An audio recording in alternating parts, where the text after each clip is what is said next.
కట్టారు. చాలా బాగుంది, చాలా బాగుందండి.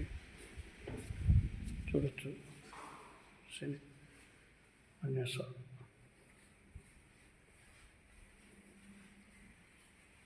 చాలా ప్రత్యేకంగా గుడి కట్టారండి. విశాఖలో 12 కిలోమీటర్ దూరంలో చూడొచ్చు. పూరి జగన్నాథ్ స్వామి చాలా ప్రశాంతమైన వాతావరణంలో కట్టారండి.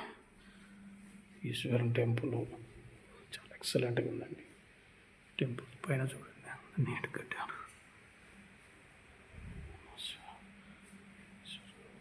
అమావాస్య రోజు ఈరోజు సంతోషం అనిపించిందండి గుడికి రావడం వల్ల.